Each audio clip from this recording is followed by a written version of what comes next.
Salut la team Colibri! Aujourd'hui, on vous fait la présentation de la maison puisqu'elle est à la vente. Et confinement oblige, on ne peut pas recevoir de visite. Voilà, à tout de suite!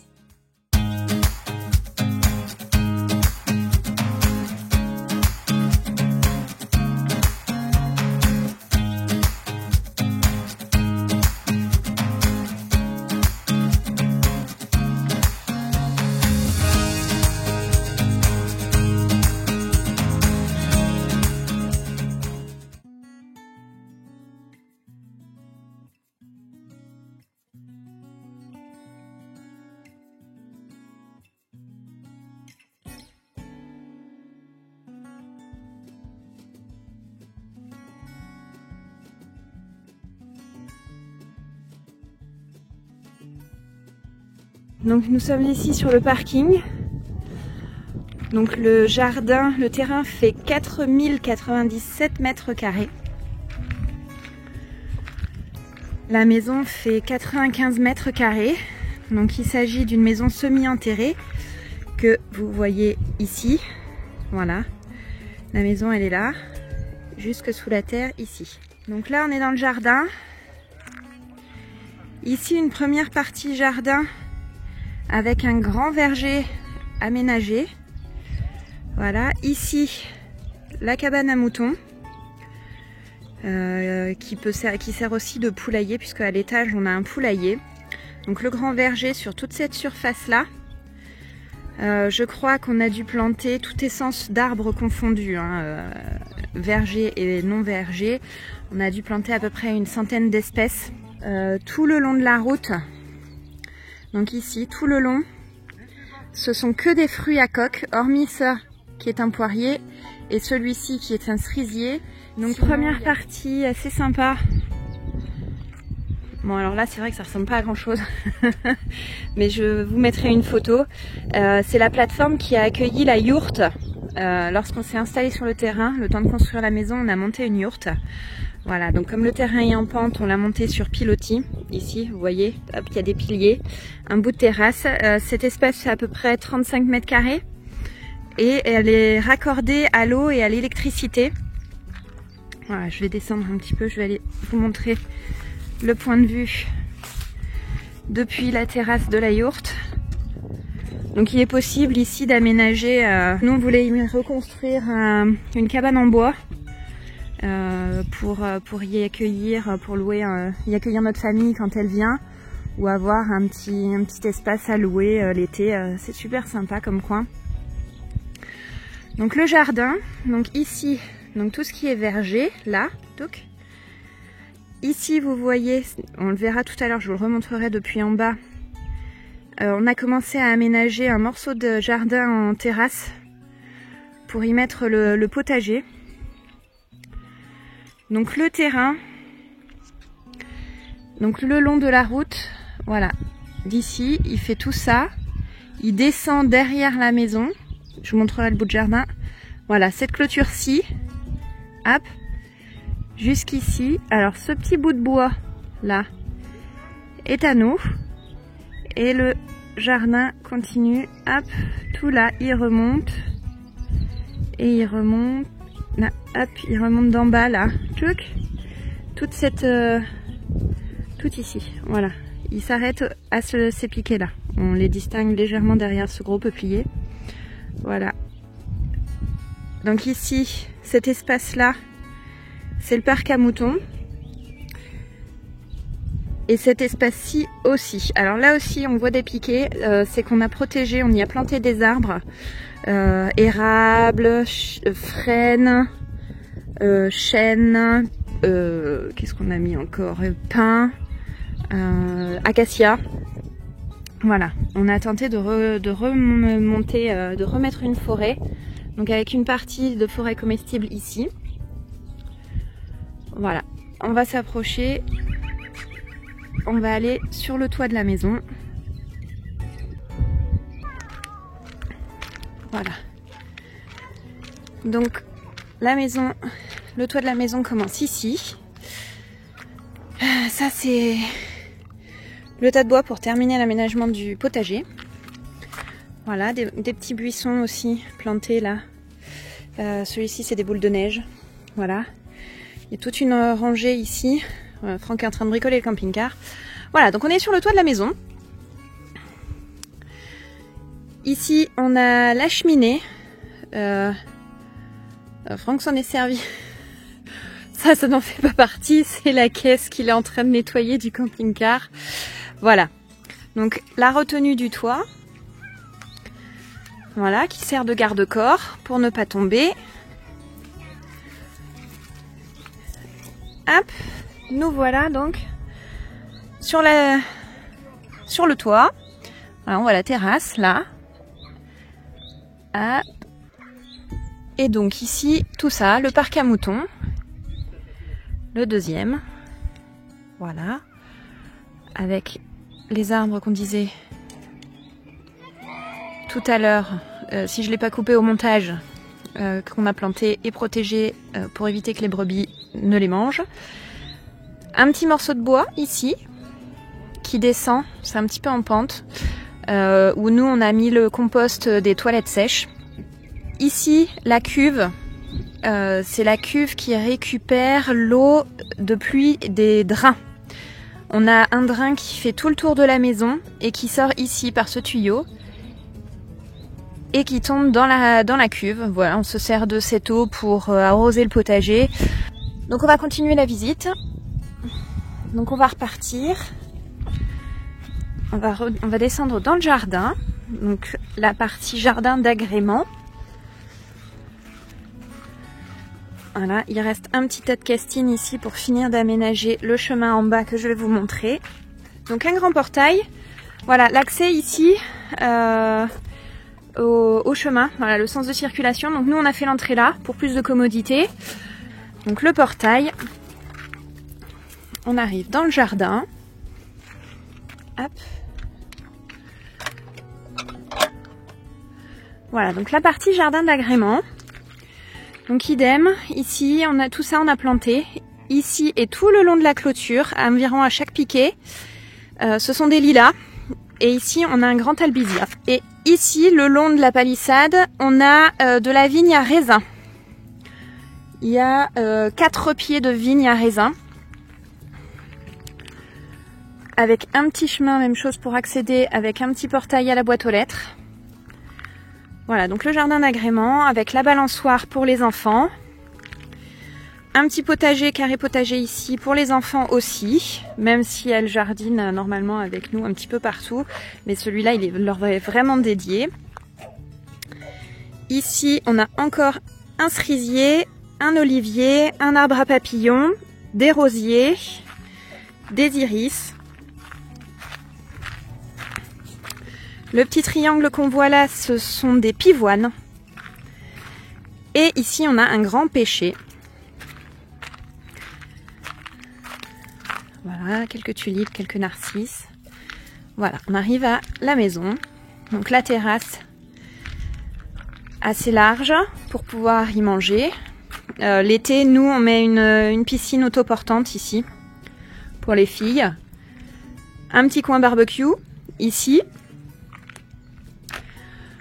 Donc comme vous le voyez là sur la vidéo, ici, il manque le bardage.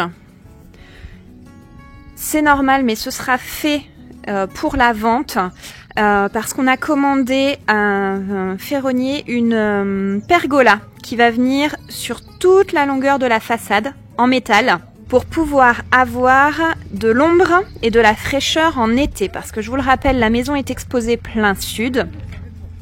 Donc même si cette casquette ici, cette avancée du toit nous protège relativement de la lumière, ça nous permet aussi, comme on est plein sud, de pouvoir profiter de la terrasse en plein été.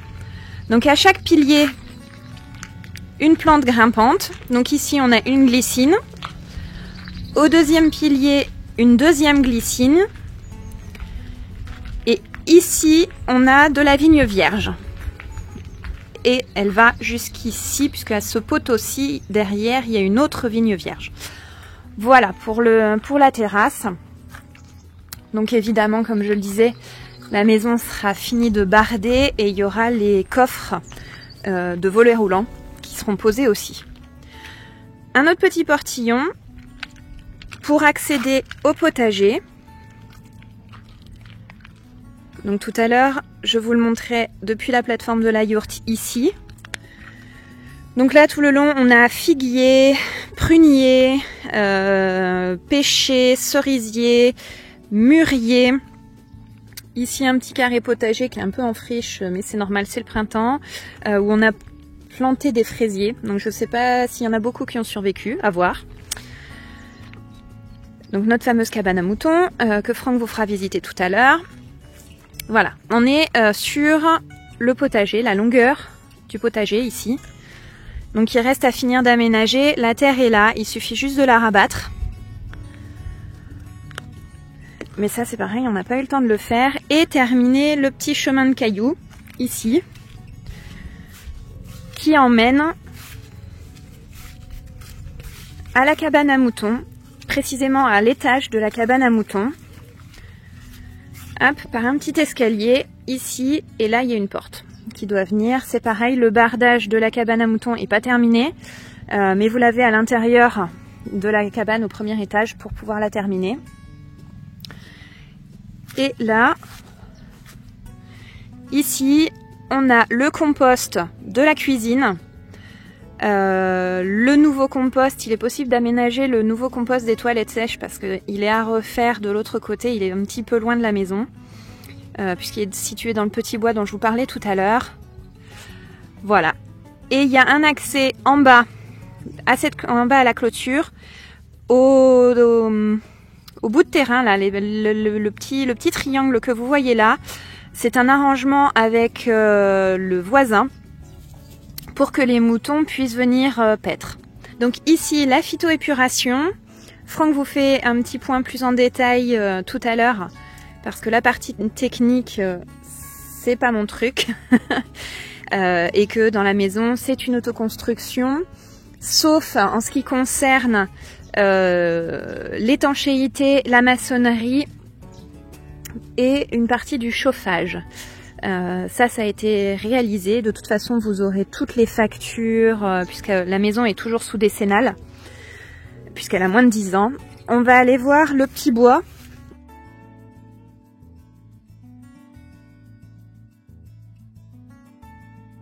Voilà, du coup je profite d'être dans le pré à moutons, de vous emmener vers le petit bois pour vous montrer la maison d'en bas.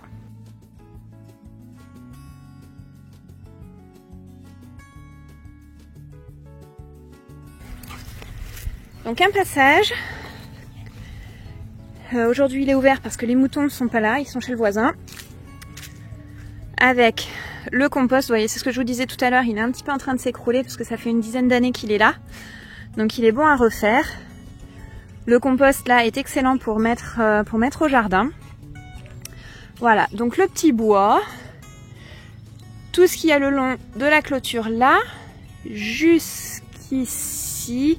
Voilà, jusque derrière l'arbre ici. Et qui remonte là, jusqu'à ce verre là. Voilà, c'est le petit bois. Il y a des arbres qui sont tombés avec une tempête il n'y a pas très longtemps. Donc du coup voilà, il y a du bois à tailler pour la cheminée, le barbecue, enfin ce que vous voulez. Donc pour les petites parties techniques que madame ne vous a pas expliquées à l'extérieur. Donc là c'est le local extérieur. Donc je dis local parce que pareil à terme on est prévu de le fermer et de faire des persiennes pour cacher la pompe à chaleur. Donc là on a un robinet extérieur d'eau. Comme on verra tout à l'heure dans le cellier. Comme on verra tout à l'heure dans le cellier, donc on peut fermer la vanne extérieure pour pas que ça gèle l'hiver. On a une prise extérieure. Donc là, tout ce qui est pompe à chaleur passe sous champignon nucléaire. Et là, donc on a des regards. Donc ça, je ne vais pas les ouvrir parce qu'ils sont pas pratiques. C'est juste pour que l'eau s'évacue sans rentrer dans la maison.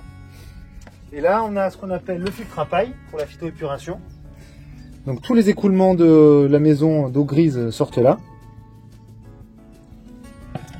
Et de là, ça part vers la phytoépuration, on va aller tout à l'heure. Et là, nous arrivons à la phytoépuration.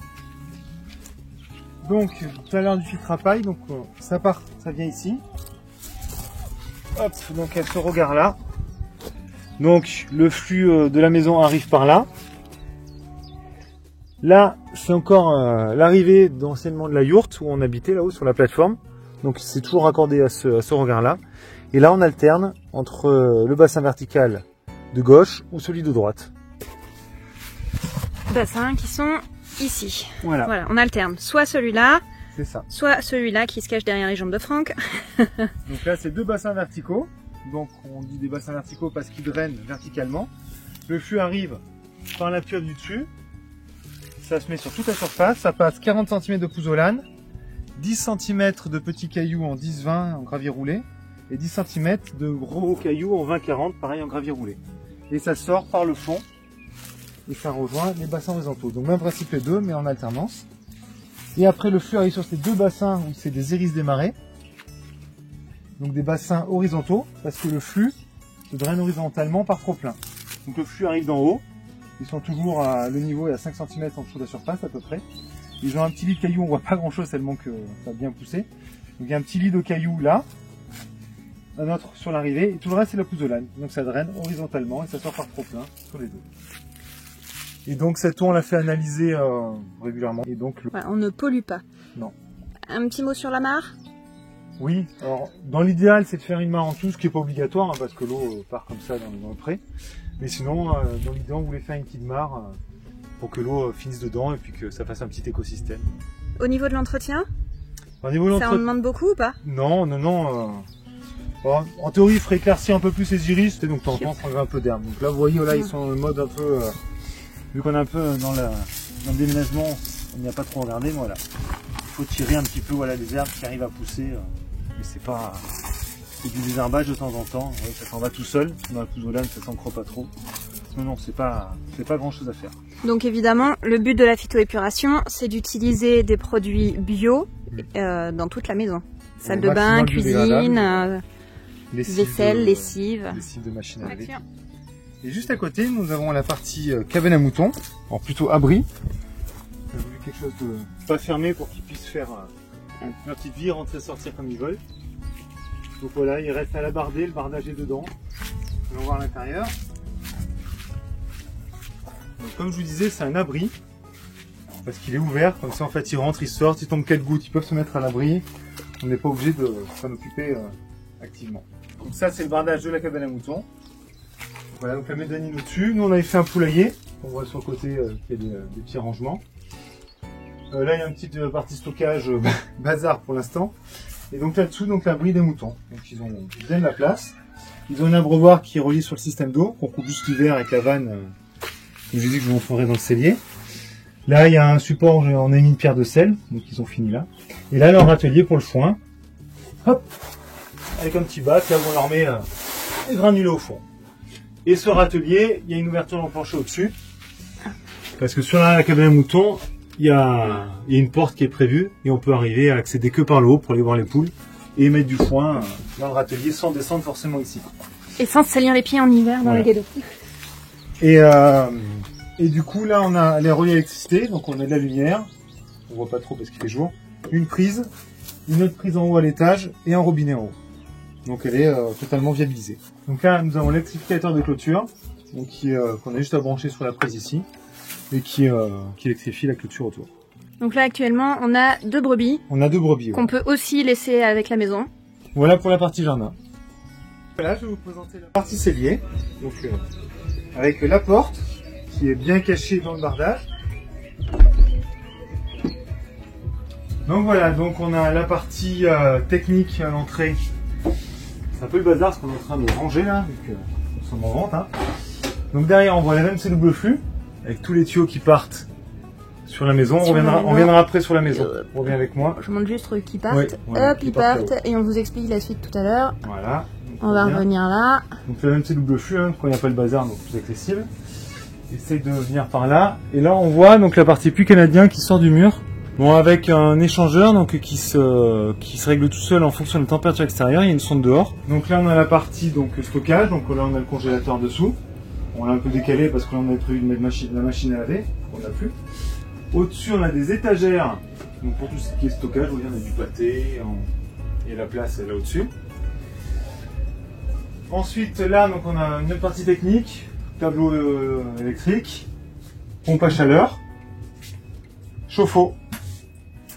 Et là-dessous, on a tout ce qui est collecteur d'eau. Donc chaque réseau a une vanne. Là on a la vanne qui donne à l'extérieur, parce qu'on peut couper l'eau dehors avec une purge. Là c'est la vanne générale de la maison. Et là avec un réducteur de pression, avec un petit manomètre pour voir si ça tient bien. Tant qu'on est là... Tant qu'on est sous les étagères, oui. Voilà, alors, on a le gaz là. On a un gaz par flexible. Ici avec les bouteilles de gaz, donc qui va alimenter la plaque de cuisson dans la cuisine. Et là on a une trappe qui permet d'évacuer les toilettes sèches. Donc on a le seau de toilette sèche là et le seau de copeaux derrière. Donc si je dois le sortir par là, comme ça évite de traverser la maison. Niveau hygiène c'est quand même beaucoup mieux. Donc voilà, donc de ce côté là d'autres étagères. Donc là où il y a la partie bricolage qu'on va ranger. Voilà, c'est un cellier qui a beaucoup de linéaires de rangement. Ça va. Et donc je dis qu'on reviendra un peu plus tard donc là-haut, donc on nous y sommes. Donc vous voyez, vous dire mais pourquoi les murs ils touchent pas le plafond? Parce qu'en fait, comme on dit souvent, c'est une maison ossature bois dans un bunker en béton. Je montre un peu le plafond. Donc on a la structure béton qui est très costaud, c'est des doubles poutrelles ourdies, donc pour prendre tout le poids de la terre qu'on a au-dessus. Et donc la maison ossature bois est là. Donc c'est une maison ossature bois tout en ossature en 120 mm, tout isolé en fibre de bois. Et la partie du plancher du dessus là qui fait le toit d'ossature bois.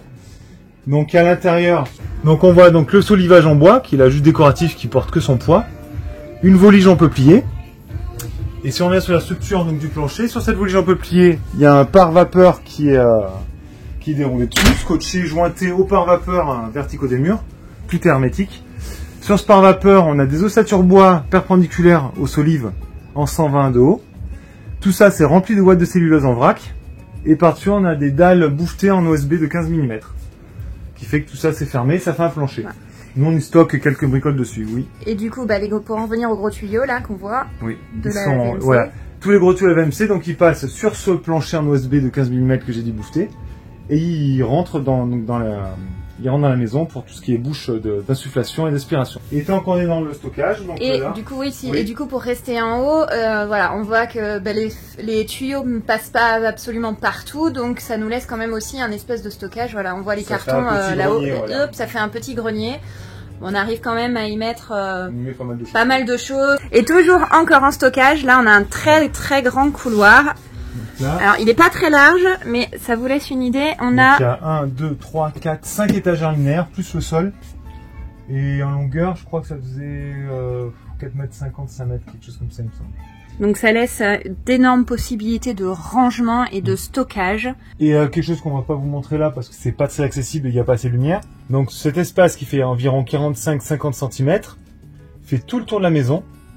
Pour pouvoir accéder, voir voilà, si tout va bien, que ça fasse une lame d'air et que ça voilà, comme c'est une maison enterrée, enfin semi-enterrée, ça nous permet de contrôler les entrées potentielles d'humidité. Voilà. Et puis ça fait une lame d'air. Et ça fait une lame d'air isolante en plus. Donc voilà, nous voilà maintenant dans la maison, après le cellier. Donc on arrive par l'espace, on va dire cuisine. Donc là on a la partie frigo, qu'on a mis loin de la partie cuisine par rapport à la chaleur, c'était un choix. Donc voilà.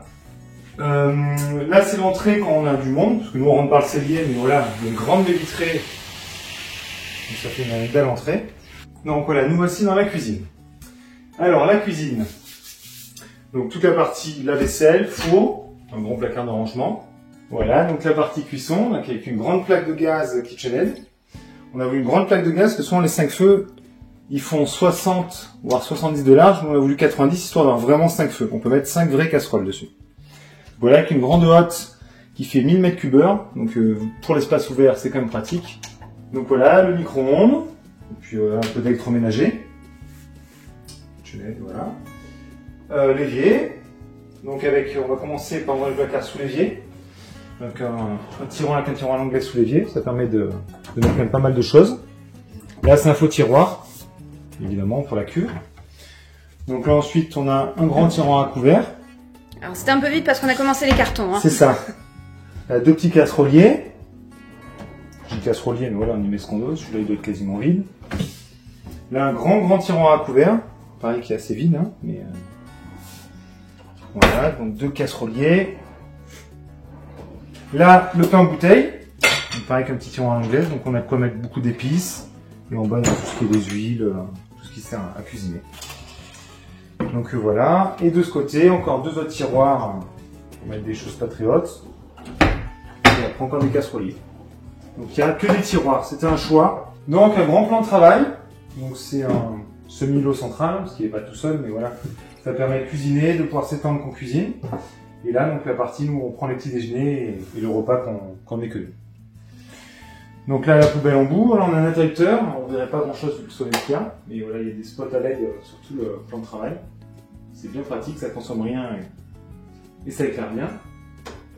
Et après, on a fait des meubles hauts, voilà, où on peut mettre beaucoup de choses. Alors la seule chose qui n'est pas finie à la cuisine, c'est les portes des meubles hauts, mais voilà, il faut laisser un peu de, de choses à faire pour les suivants. On va passer dans le salon. Donc nous, on avait fait, donc donné que je suis menuisier, j'avais fait une barrière pour éviter que les enfants aillent dans la cuisine, pour fermer vraiment l'espace entrée-cuisine. Donc elle est entièrement démontable parce qu'elle est juste bloquée sur le plan de travail et la prise entre les baies vitrées. Donc il n'y a aucun trou dans les murs, aucun trou nulle part de visible. Donc si elle plaît, elle peut rester. Si elle plaît pas, elle peut s'en aller sans aucune marque. Voilà, donc suivez-moi. Donc là, l'espace salle à manger, salon. Derrière le meuble là, on a toute l'arrivée prise ADSL, prise électrique, et on a aussi un home cinéma qui pourra rester, c'est à voir. Donc avec 2 petits haut-parleurs là, et 2 derrière. Donc on a l'haut-parleur pour les voix et le caisson de basse. Ouais. De chaque angle, on va faire un tour de tous. On peut allumer, éteindre toute la maison. Donc salle à manger, salon, ça c'est la prise couloir, commandée. Non, prise commandée et couloir. Prise commandée qui est ici et à la télé. L'angle de la télé, parce qu'on voulait mettre 2 lampes d'ambiance qu'on n'a pas mises. Juste pour vous dire, voilà, il y a un interrupteur là, il y en a un autre là-bas, je peux le montrer rapidement entre les 2 baies vitrées, et un au-dessus du portillon. Voilà. Ici. Voilà. Et ici. Donc ici, donc juste pour un petit truc, donc là c'est pareil, salon, salle à manger, cuisine, couloir. Et dans le salon, petit plus, quand il fait pas beau, on a une petite balançoire à l'intérieur. C'est pratique les plafonds comme ça. Hop là.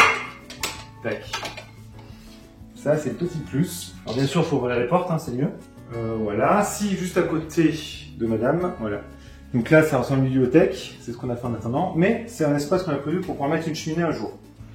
Donc là, oui, c'est un plafond, tu vas bouger, oui. Un plafond qui s'enlève, parce qu'elle conduit, vous avez dû voir sur la vidéo extérieure, on voyait une cheminée sur le toit terrasse. Donc voilà. Donc là, il y a la possibilité de pouvoir mettre une cheminée. Là, on a mis un placo comme ça, mais c'est juste un placo collé au map. Derrière, c'est du Cyporex. Donc, ouais, il faut juste remettre du placo, le placo rouge. Faut rien mettre du tout. Le Cyporex, ça craint rien en fait. Donc voilà. Et dessous, on voit pas parce que c'est un peu le bazar, mais il y a un PVC de 100 mm qui est relié dans le couloir, je vous dis, qui faisait tout le tour de la maison, pour faire une prise d'air s'il y a besoin, pour faire du tirage, voilà, suivant la personne qui posera la cheminée, s'il y a besoin, qui dit qu'il y a besoin d'un tirage d'air. Ouais. Donc là, sous le plan de travail, donc du coup, nous on avait prévu de faire des stockages de choses qu'on ne sert pas souvent. Donc là, c'est une trappe. Vous la voyez pas. Hop. Et là derrière, voilà, tout l'angle de stockage est là. Donc il faut quand même aménager des étagères ou quoi. Ce que je comptais faire, donc on va décider de vendre. Mais voilà. Donc du coup, voilà, l'espace n'est pas perdu. Donc après, là, moi j'ai fait qu'il se crochette. On peut très bien garder la porte, mettre des coulisses et faire un tiroir. Voilà. On répartit le jeu. Et si on ne dit pas, on ne voit pas. Voilà, donc après on arrive dans le couloir.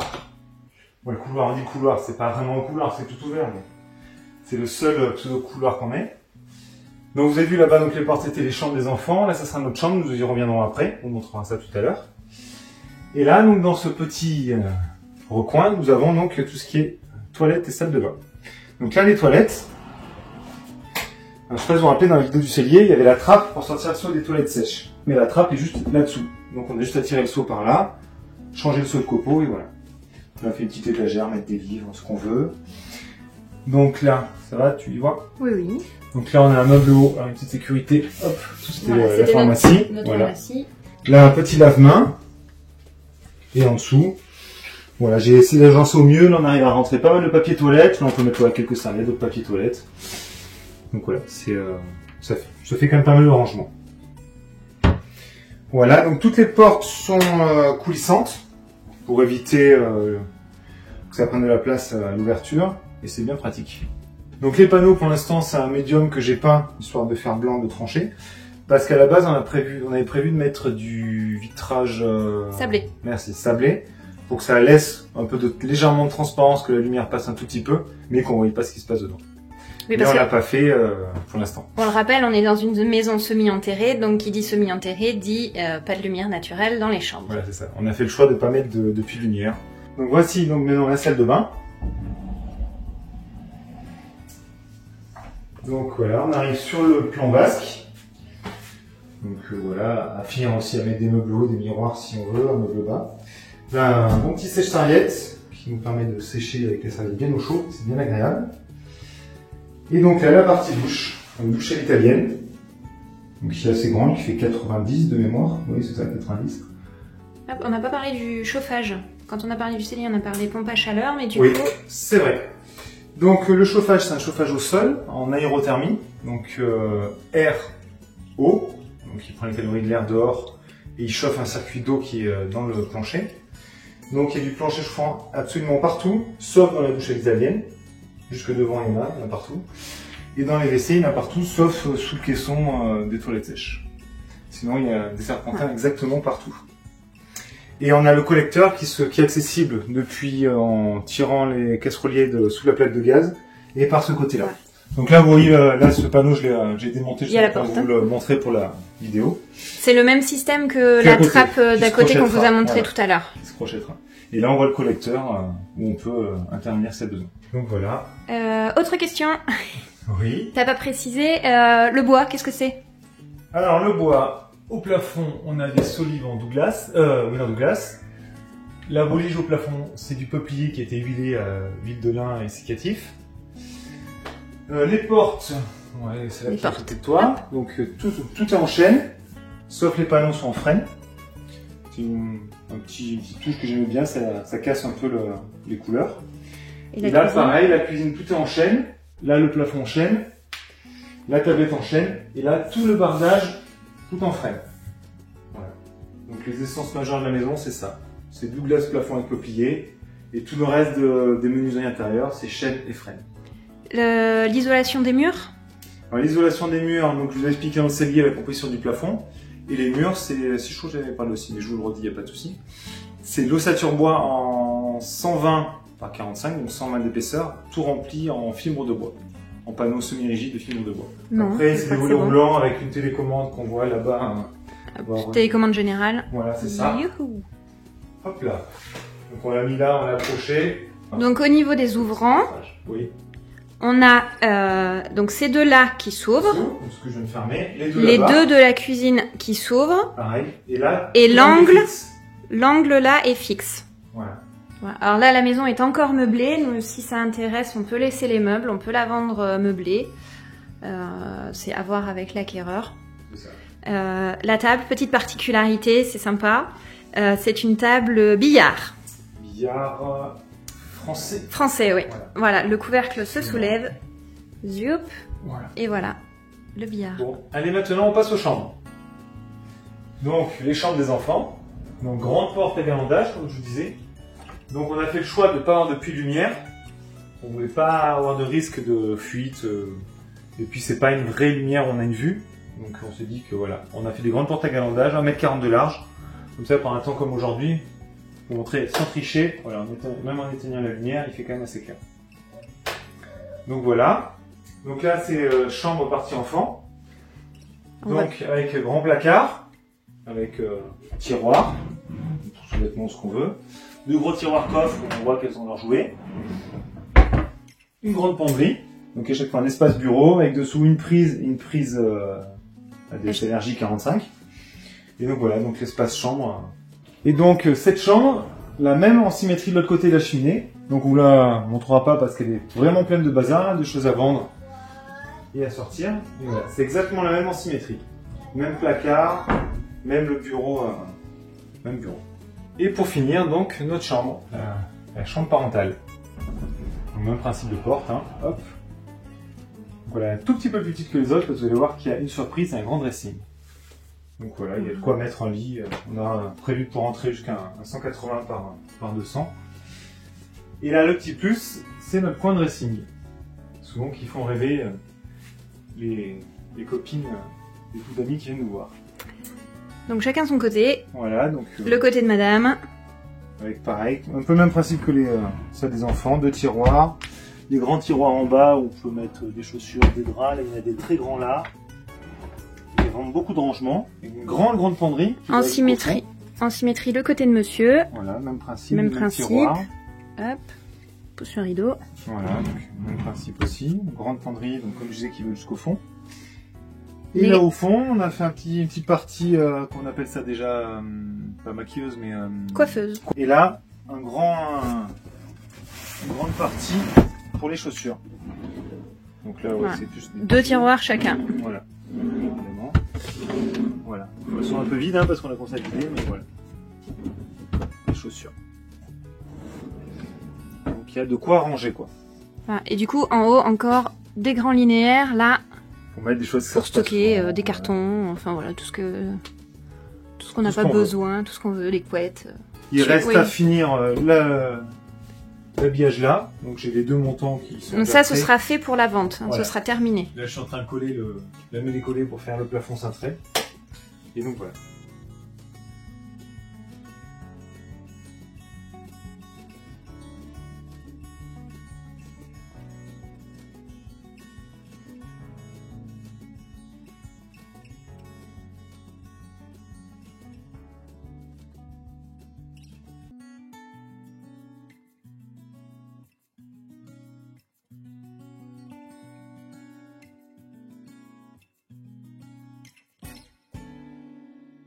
Bon, ben on espère que cette vidéo vous a plu, qu'on vous a présenté l'intérieur comme l'extérieur. Peut-être une dernière question, le prix? Ouais, c'est pas mal comme détail, en effet. Donc le prix affiché est à 197 000 € pour, on le rappelle, une maison d'une centaine de mètres carrés et 4097 mètres carrés de terrain. Voilà. Voilà, négociable. Dans la limite du raisonnable. Dans la limite du raisonnable, on vous laisse apprécier la vidéo. Voilà. Si un petit détail, voilà, je voudrais dire quand même on a fait faire le DPE, donc diagnostic énergie, qu'on est en classe C, c'est ça? Oui. Sachant que c'est d'après leur tableau, leur calcul, parce que par rapport à l'épaisseur de l'isolation, mais ils tiennent pas compte qu'on est sous terre et tout. Nous, Ouais, la meilleure preuve qu'on a, c'est qu'on consomme moins de 1000 € d'électricité par an, tout compris. Qu'on consomme quasiment pas d'eau parce qu'on est en toilette sèche, donc c'est une maison quand même très écologique, très économe. Et où il fait bon vivre. Bah, c'est un peu une maison hors norme, effectivement. Du coup, elle rentre pas dans les cases pour établir ce fameux DPE. Donc, c'est pour ça qu'elle est estampillée C. Mais en fait, le diagnostiqueur nous a vraiment dit qu'elle était niveau B, limite niveau A. Elle est vraiment à cheval sur le A et le B. Donc voilà. Après, on vous l'a pas montré en vidéo, mais ceux qui sont intéressés, on pourra le prouver par une petite vidéo. C'est qu'elle est entièrement hermétique. J'ai vraiment scotché tous les pare-vapeurs du plafond, des murs ensemble. Quand on met la hotte de la cuisine, ça ferme la porte du cellier, quoi. Et pour l'ouvrir, on a l'impression qu'il y a quelqu'un qui la tient derrière. Donc elle est vraiment étanche. Voilà. Donc si la vidéo vous a plu, n'hésitez pas à la partager, un max. Ça nous aiderait beaucoup pour pouvoir avancer dans notre grand départ, dans nos projets. Likez, abonnez-vous à la chaîne. Et puis, on vous dit à très vite. Allez. À bientôt la Team Colibri. À bientôt.